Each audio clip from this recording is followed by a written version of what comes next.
ನಾಲ್ಕೂವರೆ ದಶಕದಲ್ಲಿ 47 ಬಲಿಯಾಗಿದೆ. ಹಾಗಾದ್ರೆ ಮಂಗಳೂರು ರಕ್ತ ಚರಿತ್ರೆಗಿಲ್ವಾ ಕಡಿವಾಣ ಅನ್ನುವಂತ ಪ್ರಶ್ನೆ ಸಹಜವಾಗಿಯೇ ಸಾರ್ವಜನಿಕರಲ್ಲಿ ಹುಟ್ಟುಕೊಳ್ಳುತ್ತೆ. ಸುಹಾಸ್ ಶೆಟ್ಟಿ ಕೊಲೆ ಬೆನ್ನಲ್ಲೇ ಮತ್ತೊಬ್ಬನಿಗೆ ಬೆದರಿಕೆ ಹೇರಲಾಗಿದೆ. ಮುಂದಿನ ಟಾರ್ಗೆಟ್ ಶರಣ್ ಪಂಪ್ವೆಲ್ ಅಂತ ಪೋಸ್ಟ್ ಅನ್ನ ಮಾಡಿದ್ದಾರೆ. ಹಾಗಾದ್ರೆ ಒಬ್ರು ಸತ್ ನಂತರ ಮತ್ತೊಬ್ರು ಕೊಲೆಗೆ ಇನ್ನೊಂದು ಪ್ರತೀಕಾರ, ಇದೇ ರೀತಿಯಾಗಿ ಮಂಗಳೂರಿನಲ್ಲಿ ರಕ್ತ ಚರಿತ್ರೆ ಮುಂದುವರಿಯುತ್ತಾ ಇದಕ್ಕೆ ಕಡಿವಾಣ ಹಾಕೋದೇ ಇಲ್ವಾ ಅಂತ ಬಹಿರಂಗವಾಗಿಯೇ ಹಿಂದೂ ಮುಖಂಡರಿಗೆ ಜೀವ ಬೆದರಿಕೆಯನ್ನ ಹಾಕಲಾಗಿದೆ. ಪೊಲೀಸ್ ಇಲಾಖೆಯ ಕ್ರಮದ ನಡುವೆ ಪ್ರಚೋದನಕಾರಿ ಪೋಸ್ಟ್ ಅನ್ನ ಮಾಡಲಾಗಿದೆ. ವಿಎಚ್ಪಿ ಮುಖಂಡ ಶರಣ್ ಪಂಪ್ವೆಲ್ಗೆ ಈ ರೀತಿಯಾಗಿ ಒಂದು ಪೋಸ್ಟ್ ಅನ್ನ ಮಾಡಲಾಗಿರೋದು. ಬಜರಂಗದಳ ಮುಖಂಡ ಭರತ್ ಕುಂಡೇಲ್ಗೆ ಬೆದರಿಕೆ ಹಾಕಿದ್ದಾರೆ. ನೋಡಿ, ಆ ಪೋಸ್ಟ್ ಅನ್ನ ನೀವು ಗಮನಿಸ್ತಾ ಇದ್ದೀರಾ. ಹಾಗಾದ್ರೆ ಈ ರೀತಿಯಾಗಿ ಏಕಾಏಕಿಯಾಗಿ ಎದ್ರನೆ ಬಹಿರಂಗವಾಗಿನೇ ಪೋಸ್ಟ್ ಹಾಕ್ತಾರೆ ಅಂದ್ರೆ ಕಮೆಂಟ್ಸ್ ಅಲ್ಲೂ ಕೂಡ ನೆಕ್ಸ್ಟ್ ನೀನೇ ಟಾರ್ಗೆಟ್ ಅಂತ ಹಾಕ್ತಾರೆ. ಒಂದು ಪೋಸ್ಟ್ ಅನ್ನ ಮಾಡ್ತಾರೆ, ನೆಕ್ಸ್ಟ್ ಟಾರ್ಗೆಟ್ ನೀನೇ ಅಂತೇಳಿ ಭರತ್ ಕುಂಡೇಲ್ ಅಂತೇಳಿ. ನೋಡಿ ಯಾವ ರೀತಿಯಾಗಿ ಮೆಸೇಜ್ ಮಾಡಿದ್ದಾರೆ, ಕಮೆಂಟ್ ಹಾಕಿದ್ದಾರೆ ಅಂತ. ಅಂದ್ರೆ ಈ ರೀತಿ ಒಬ್ರು ಸತ್ತ ನಂತರ ಒಬ್ರು ಕೊಲೆಗೆ ಮತ್ತೊಬ್ರು ಪ್ರತೀಕಾರವನ್ನ ತೀರಿಸ್ಕೊಳ್ತಾ ಹೋದ್ರೆ ಇದಕ್ಕೆ ಕಡಿವಾಣ ಹಾಕೋದು ಯಾವಾಗ?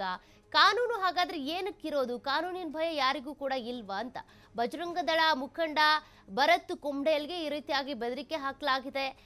ಸಜಿನ್ ಹಾಗೂ ಸಜೋವ್ ಕಾಂಟ್ ಹೆಸರಿನ ಖಾತೆಗಳಿಂದ ಈ ಪೋಸ್ಟ್ ಅನ್ನ ಮಾಡಲಾಗಿದೆ. ನೀವು ಆ ಕಮೆಂಟ್ಗಳನ್ನ ಗಮನಿಸ್ತಾ ಇದ್ದೀರಾ. ಈ ಕಮೆಂಟ್ನ ನೀವು ನಿರ್ಲಕ್ಷ್ಯ ಮಾಡಬಹುದು, ಬಟ್ ಇದೇ ರೀತಿಯಾಗಿ ಸುಹಾಸ್ ಶೆಟ್ಟಿಗೂ ಕೂಡ ಪೋಸ್ಟ್ ಅನ್ನ ಮಾಡಲಾಗಿತ್ತು. ಸಾಮಾಜಿಕ ಜಾಲತಾಣದಲ್ಲಿ ಬೆದರಿಕೆ ಹಾಕಲಾಗಿತ್ತು, ನಿನ್ನನ್ನ ಕೊಲ್ತೀವಿ ಅಂತೇಳಿ. ಅದೇ ರೀತಿಯಾಗಿ 15 ದಿನಗಳಿಂದ ಆತನ ಚಲನವಲನಗಳನ್ನ ಗಮನಿಸಿ ಕೊನೆಗೆ ಆತನನ್ನ ಕೊಲೆ ಮಾಡಲಾಯಿತು. ಬರ್ಬರವಾಗಿ ಹತ್ಯೆ ಮಾಡಿದ್ರು. ಹಾಗಾಗಿನೇ ಈ ರೀತಿಯಾಗಿ ಪೋಸ್ಟ್ ಮಾಡ್ತಾರೆ ಅಥವಾ ಸಾಮಾಜಿಕ ಜಾಲತಾಣಗಳಲ್ಲಿ ಅವರವರ ಖಾತೆಗಳಲ್ಲಿ ಹೀಗೆ ಕಮೆಂಟ್ ಮಾಡ್ತಾರೆ ಅಂದ್ರೆ ಯಾವುದನ್ನು ಕೂಡ ತಳ್ಳಿ ಹಾಕುವಂತಿಲ್ಲ, ಸೀರಿಯಸ್ ಆಗಿನೇ ತೆಗೆದುಕೊಳ್ಬೇಕಾಗತ್ತೆ. ಇದಕ್ಕೆ ಸಂಬಂಧಪಟ್ಟಂತೆ ಗೃಹ ಸಚಿವರು ಕೂಡ ಹೇಳ್ತಾ ಇದ್ರು, ನಾವು ಕಠಿಣವಾದಂತ ಕ್ರಮವನ್ನ ತೆಗೆದುಕೊಳ್ತೀವಿ, ಇಂತಹ ಘಟನೆಗಳು ರಿಪೀಟ್ ಆಗದೆ ಇರೋ ರೀತಿಯಾಗಿ ನೋಡ್ಕೊಳ್ತೀವಿ ಅಂತ. ಬಟ್ ನೋಡಿ, ಬಿಜೆಪಿ ಬರಲಿ, JDS ಬರಲಿ, ಕಾಂಗ್ರೆಸ್ ಬರಲಿ, ಯಾವುದೇ ಪಕ್ಷ ಅಧಿಕಾರಕ್ಕೆ ಬಂದರೂ ಕೂಡ ಈ ರೀತಿ ಕೊಲೆಗಳಾಗ್ತಾ ಇರೋದು ಮಾತ್ರ ಕಡಿಮೆ ಆಗ್ತಾ ಇಲ್ಲ. ಒಂದು ಕೊಲೆ ಆಯ್ತು ಅಂದ್ರೆ, ಹಿಂದೂ ಕೊಲೆ ಆಯ್ತು ಅಂದ್ರೆ ಅದಕ್ಕೆ ಪ್ರತೀಕಾರಕ್ಕೆ ಅಂತ ಒಂದು ಮುಸ್ಲಿಂ ಹೆಣ ಬೀಳ್ಬೇಕು.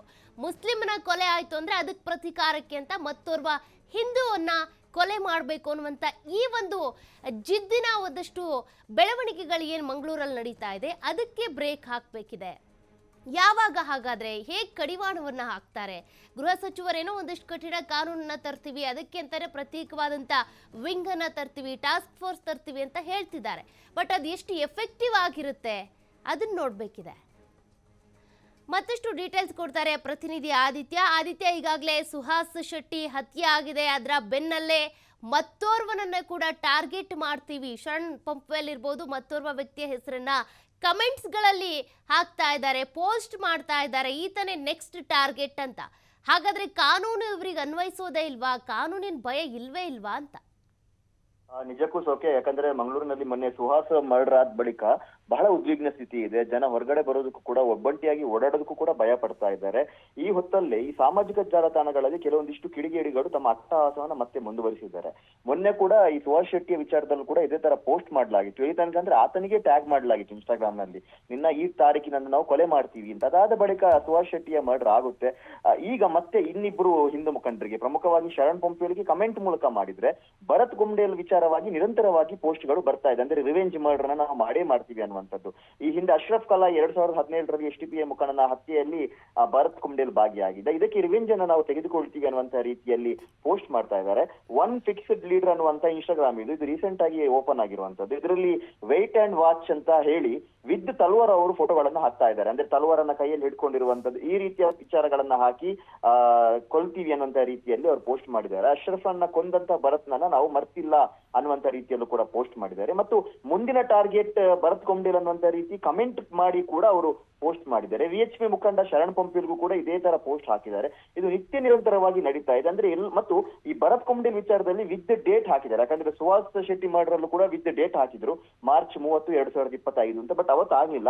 ಆದ್ರೆ ಭರತ್ ಕುಮ್ಡೇಲ್ ವಿಚಾರದಲ್ಲೂ ಕೂಡ ನಾಳೆ ಡೇಟ್ ಹಾಕಿದ್ದಾರೆ. ಅಂದ್ರೆ 5ನೇ ತಾರೀಕು ಸೋಮವಾರ ರಾತ್ರಿ 9:30ಕ್ಕೆ ನಿನ್ನ ಜಾಗದಲ್ಲಿ ನಾವು ಎತ್ತುತ್ತೀವಿ ಅನ್ನುವಂತ ರೀತಿಯ ಪೋಸ್ಟ್ ಹಾಕಿದ್ದಾರೆ. ಬೇರೆ ಅಕೌಂಟ್ ಗಳಲ್ಲಿ ವಿದ್ ತಲ್ವಾರ್, ಆ ಶಸ್ತ್ರ ಕೂಡ ರೆಡಿ ಆಗಿದೆ ಅನ್ನುವಂತ ಸಂದೇಶವನ್ನ ನೀಡುವಂತ ಪೋಸ್ಟ್ ಗಳನ್ನ ಕೂಡ ಹಾಕಿದ್ದಾರೆ. ಹಾಗಾಗಿ ಪೊಲೀಸ್ ಇಲಾಖೆ ಇದನ್ನ ಬಹಳ ಗಂಭೀರವಾಗಿ ಪರಿಗಣಿಸಬೇಕು. ಸುಹಾಸ್ ಶೆಟ್ಟಿ ಮರ್ಡರ್ ಆದ ಬಳಿಕ ಈ ಪೊಲೀಸರು ಒಂದು 12 ಪ್ರಕರಣವನ್ನ ಈ ಫೇಕ್ ಪೇಜ್ ಗಳ ಮೂಲಕ ದಾಖಲಿಸ್ತಾರೆ. 7 ಠಾಣೆಗಳಲ್ಲಿ ಪ್ರಕರಣ ದಾಖಲಾಗುತ್ತೆ, ಅದು ಬೇರೆ ವಿಚಾರ. ಆದ್ರೆ ಅದಕ್ಕಿಂತ ಮುಂಚಿನ ಎಚ್ಚೆತ್ತುಕೊಂಡಿದ್ರೆ ಎಲ್ಲೋ ಒಂದ್ ಕಡೆ ಇಂಥ ಹತ್ಯೆಗಳು, ಕೋಮು ಸಂಘರ್ಷಗಳು ನಿಯಂತ್ರಣಕ್ಕೆ ಬರ್ತಾ ಇತ್ತ ಅನ್ನುವಂತ ವಿಚಾರ. ನಾವು ಕೂಡ TV5 ಕೂಡ ಈ ವಿಚಾರದ ಬಗ್ಗೆ ಒಂದು ಸುದ್ದಿಯನ್ನ ಮಾಡಿದ್ವಿ. ಏನು ಒಬ್ಬ PU ಹುಡುಗ ದಿಗಂತ್ ನಾಪತ್ತೆ ಹೊತ್ತಲ್ಲೂ ಕೂಡ ಭರತ್ ಕುಮ್ಡೇಲ್ಗೆ ಕೊಲೆ ಬೆದರಿಕೆ ಬಂದಿತ್ತು. ಅದಕ್ಕೂ ಮುನ್ನ ಕೂಡ ಈ ಇನ್ಸ್ಟಾಗ್ರಾಮ್ ಪೇಜ್ ಗಳಲ್ಲಿ ಕೋಮು ಹತ್ಯೆಗಳಲ್ಲಿ ಭಾಗಿಯಾದಂತವರನ್ನ ವೈಭವೀಕರಿಸುವಂತ ಪೋಸ್ಟ್ ಗಳು, ಇನ್ನಷ್ಟು ಪ್ರಚೋದನೆಯನ್ನ ಮಾಡುವಂತ ಪೋಸ್ಟ್ ಗಳು ಬರ್ತಾ ಇದೆ. ಇದರ ಬಗ್ಗೆ ಪೊಲೀಸ್ ಇಲಾಖೆ ಗಮನವನ್ನ ವಹಿಸಬೇಕು, ನಿರ್ಲಕ್ಷ್ಯ ಮಾಡಬಾರದು ಅನ್ನುವಂತ ರೀತಿಯಲ್ಲೂ ಕೂಡ ನಾವು ವರದಿಯನ್ನ ಮಾಡಿದ್ರು ಕೂಡ ಪೊಲೀಸ್ ಇಲಾಖೆ ಆ ಫೇಕ್ ಪೇಜ್ ಗಳ ವಿರುದ್ಧ ಯಾವುದೇ ರೀತಿಯ ಕ್ರಮವನ್ನ ಕೈಗೊಂಡಿರ್ಲಿಲ್ಲ. ಈಗ ಪ್ರಕರಣವನ್ನ ದಾಖಲಿಸಿದ್ದಾರೆ. ಆದ್ರೆ ಇದರ ಹಿಂದೆ ಇರುವಂತವರು ಯಾರು, ಇವರಿಗೂ ಈ ಹತ್ಯೆಗಳಿಗೂ ಏನ್ ಸಂಬಂಧ, ಇವರು ರೀತಿ ಪೋಸ್ಟ್ ಮಾಡುವಂತ ಉದ್ದೇಶ ಏನು, ನಿಜಕ್ಕೂ ಕೂಡ ಇಂಥ ಸ್ಕೆಚ್ ಇವರು ಹಾಕಿದಾರಾ, ಈ ವಿಚಾರವಾಗಿ ಮಂಗಳೂರು ಪೊಲೀಸ್ ಇಲಾಖೆ ಬಹಳ ಎಚ್ಚರಿಕೆಯನ್ನು ವಹಿಸುವಂತ ಅವಶ್ಯಕತೆ ಇದೆ. ಸೌಖ್ಯ. ಓಕೆ, ಥ್ಯಾಂಕ್ ಯು ಆದಿತ್ಯ ಮಾಹಿತಿಗೆ.